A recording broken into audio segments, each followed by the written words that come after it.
Steve Black has a bachelor's degree in public policy and management, a master's degree in public and international affairs, and is a proud alumnus of Montgomery College's landscape technology program. We'll hear his story next on Campus Conversations.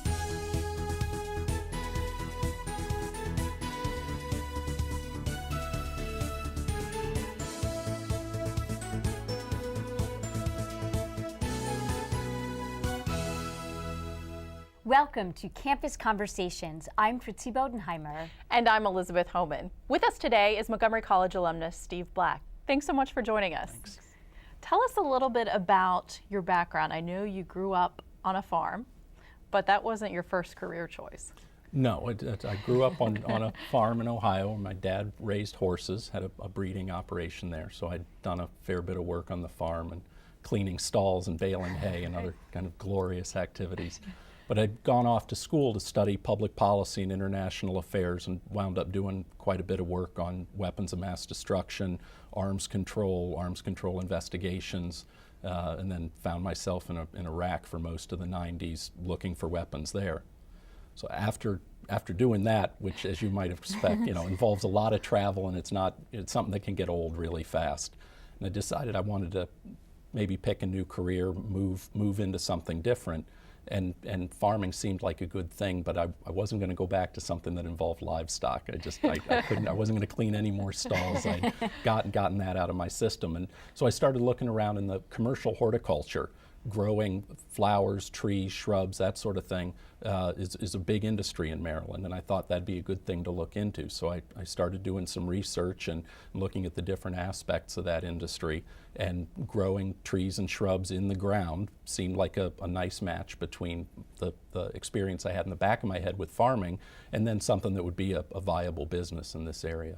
But that's a leap to go from I think growing trees would be fun, but then to actually say, okay, this is a viable business model. Let's start. It was several years of reading everything I could get my hands on, going to classes and seminars.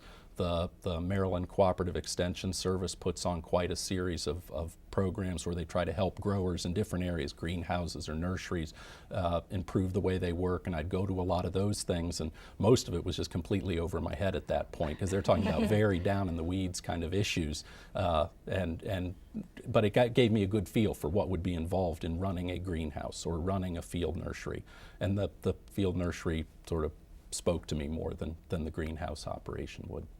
And part of that research that you did to get started was, of course, being a student here at Montgomery College. Tell us a little bit about that program and the classes that you took. It's one of the first classes that I took was actually pest management, which I think you'll talk to Stanton here in a minute. But it gave me a really good sense of the issues involved in running a tree farm, the kinds of things I'd have to make plans to deal with. And of course, and underlying all of this, of course, is if you start some new activity, it's been done before. You don't want to make it up as you go, and you're being silly if you don't learn everything you can in advance.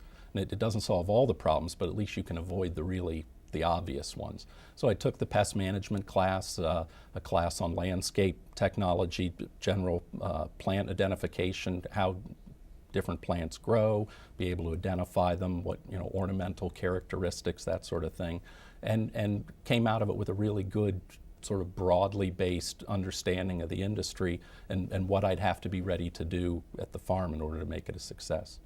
But that's to go from studying very intellectual international affairs to studying plants. Was that a difficult transition to make?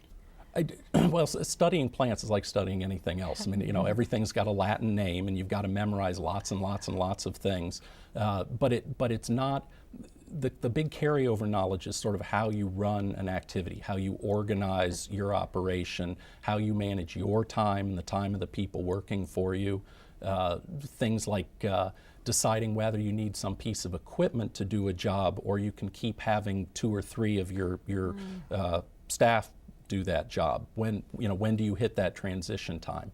The notion that you're going to have 12 pages of things that need to be done, but you can only do the first few things on the first page, prioritizing, understanding risk. What are the things that if you ignore it, it's going to be a really big potential problem, and what are the things that you can avoid, mowing the grass. Well, you can always put off mowing the grass, but there comes a time when it becomes a problem if you haven't mowed it in a long, long time. So it's little things like that, which surprisingly are good carryovers from the kind of stuff I used to do. I was going to ask you too. I think a lot of people have an image in this day and age of a farmer as sort of a gentle profession, but you have a lot of physically demanding and work and a long schedule, I imagine, like some of your previous jobs as well, from early in the morning to late at night to make things work. It's the plants are always alive, and they're always hopefully, and they're always growing. And the bugs that eat the plants that you love so much are always alive, and they're always out there, and the weeds are always growing, and all of the problems that can befall you are always out there. So you're really, if you're a farmer 24/7.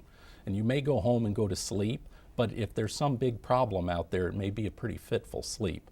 I mean, that's just the way it is. I mean, you can't turn it on and off. I mean, is it, do you get the weekends off? Is it a Monday through Friday, or is it 7 days a week? Yeah, I have days when I don't go to the farm. But on those days, I worry about it. My wife jokes that it's no fun to go up to the farm with me on the weekends, because I spend all my time going, oh, I got to get to that. Oh, I got to get to that. Oh, when are we going to deal with this? And it's hard to turn it off. I mean, you have to kind of be focused about not thinking about it and putting your mind somewhere else every once in a while. For those in our audience who are more urban, like myself, on a tree farm, I guess I'm asking, what kind of trees do you grow? Who buys them? I think people may not have a sense of what happens on a tree farm. Right. Yeah. Well, the first thing is that if you're in suburbia or in a city, if you look out and see something green, it's not there by accident. Somebody Whether grew it's it. a bush or a flower or some sod or a tree along a street, that came from a farm somewhere. None of those, there are no old growth street trees, in at least not in Montgomery County. We buy in very small starting trees. I mean, my daughters call them baby trees, but I mean, these are things that are 5-6 foot tall, maybe as big around as your pinky or your thumb. We plant them in the ground and grow them for 2 to 8 years maybe for something that's really slow growing. Then dig them out of the ground, package up the dirt ball in a piece of burlap, and sell it to somebody who's going to put it into a landscape somewhere. Now that could be a landscaper who's working on a residential property somewhere. It could be a municipality that needs some new street trees. It could be a golf course, commercial property managers, someone with an apartment complex and someone's run a car into one of their parking lot trees and they need a new one. So the customer base is pretty diverse. As to trees, we have about 300 different kinds of trees in the ground. So that is a lot to keep track of, and of course they're all different. Some are close to each other, but I mean that's 300 different living things, and they grow at different speeds, and you have to prune them in slightly different ways. Different kinds of soil are perfect for them, different amounts of water to give them. So there are a lot of variables and a lot of things to keep track of. That's where